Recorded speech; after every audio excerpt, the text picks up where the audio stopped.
ഒരു ദിവസത്തേക്കായി ഇനി ഒരുപാട് പണം ചിലവഴിക്കേണ്ട. വിവാഹ വസ്ത്രങ്ങളും ആഭരണങ്ങളും മിതമായ നിരക്കിൽ വാടകയ്ക്ക് ലഭിക്കുന്ന എറ റിൻകിറ്റ്സ് എന്ന സ്ഥാപനം വടക്കാഞ്ചേരിയിൽ പ്രവർത്തനം ആരംഭിച്ചു.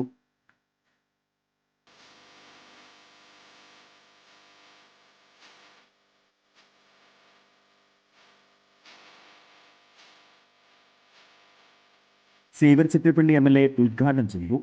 സീരിയൽ ആർട്ടിസ്റ്റ് കൃഷ്ണേന്ദു മുഖ്യ അതിഥിയായിരുന്നു. Merchants association unit president Ajith Kumar Mallayya ആദ്യ വിൽപ്പന നിർവഹിച്ചു. വടക്കാഞ്ചേരി മെയിൻ റോഡിൽ ലാമിയ സിൽക്സിന് സമീപത്താണ് പുതിയ സ്ഥാപനം. കൂടുതൽ വിവരങ്ങൾക്ക് വിളിക്കേണ്ട നമ്പർ 8916862766 9995673426. വയനാട് പുനരധിവാസവുമായി ബന്ധപ്പെട്ട ഹൈക്കോടതി നടത്തിയ വിമർശനങ്ങളിൽ പ്രതികരണവുമായി മന്ത്രി കെ രാജൻ. ഇന്നലെയാണ് ഇതിന്റെ വിശദാംശങ്ങൾ കോടതി ചോദിച്ചത്. വിശദാംശങ്ങൾ പൂർണ്ണമായും അവതരിപ്പിക്കുന്നതിൽ കുറവുണ്ടായോ എന്ന കാര്യം അറിയില്ല. വ്യാഴാഴ്ച കോടതിയിൽ വിശദാംശങ്ങൾ കൊടുക്കണമെന്ന് വാർത്തകളിലൂടെ അറിഞ്ഞു. സമയം അനുവദിച്ചിട്ടുണ്ടെങ്കിൽ അക്കാര്യം കോടതിയെ ബോധ്യപ്പെടുത്തുമെന്നും മന്ത്രി പറഞ്ഞു. കോടതിയിൽ ഹാജരായ ആൾ ഇക്കാര്യം പ്രതിഫലിപ്പിക്കുന്നതിൽ കുറവുണ്ടായോ എന്ന കാര്യം എനിക്കറിയില്ല.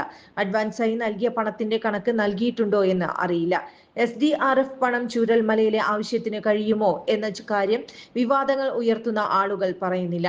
1032 കുടുംബങ്ങൾക്ക് 10,000 രൂപ ഓഗസ്റ്റ് മാസത്തിൽ തന്നെ കൊടുത്തു.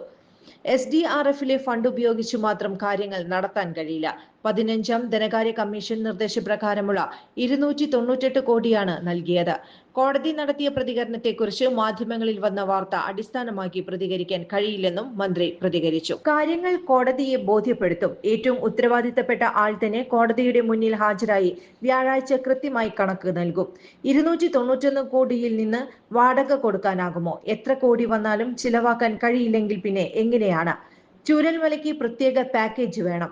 കേരളം മെമ്മോറാണ്ടം നൽകിയില്ല എന്ന് ആർക്കാണ് പറയാൻ സാധിക്കുക? മുട്ടാപോക്കിന് ഒരു ന്യായം പറഞ്ഞ് ഇത് പകലല്ല എന്ന് വാദിച്ചാൽ പിന്നെ എങ്ങനെയാണ്? പാസ്ബുക്കിലുള്ള പണം സർക്കാരിന്റെ കയ്യിലുണ്ട്. SDRFിന്റെ ഇപ്പോഴത്തെ മാനദണ്ഡം വെച്ച് തുക ചിലവാക്കാൻ ആകില്ല എന്നതാണ് പ്രശ്നം.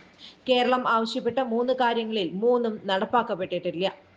ചൂരൽമലയ്ക്ക് പ്രത്യേക പാക്കേജ് വേണം. SDRF ഫണ്ടിന്റെ മാനദണ്ഡം അനുസരിച്ചുള്ള പണം മാത്രമേ കേരളത്തിൽ തരൂവെന്ന് കേന്ദ്രം പറയട്ടെ. അപ്പോൾ മറ്റു വഴി തേടും കേരളം.